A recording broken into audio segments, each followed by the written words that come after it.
Seni koynumda yalar bir ümit, könlümde senden kalan o ince ses.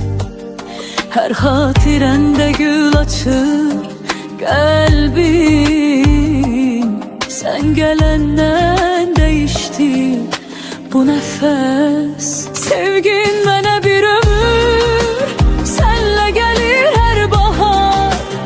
Eşkin sesi içimde bitmez, susmaz, dayanmaz. Sen benim tale yazım, gel yüreğimde kal hemişe. Bir ömrü bezer adım, yazılı beşkin dilime.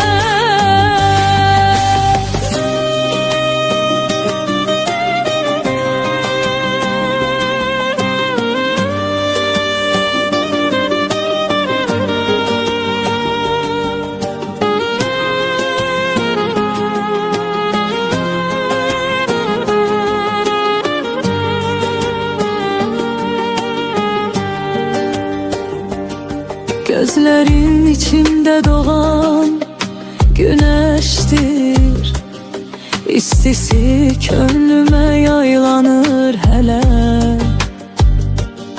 Bir gülümsesen alem değişir. Sen bana en güzel hoşbəxtlik, güle güle. Sevgin bana bir ömür, senle açır her seher. Eşkin mənə bir şərbət, qoy axıb dolsu dərayma. Sən mənim tale yazım, gəl ürəyimdə qal həmişə. Bir ömrü bəzər adım, yazılı beşkin dilimə.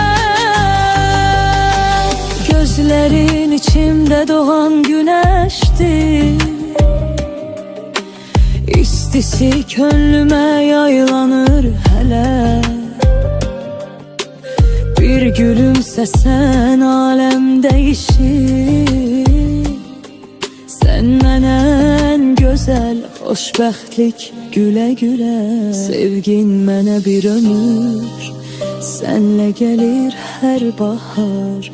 Eşkin sesi içimde bitmez, susmaz, dayanmaz. Sen benim tale yazım, gel yüreğimde kal hemişe. Bir ömrü bezer adım, yazılı beşkin dilime. Sevgin bana bir ömür,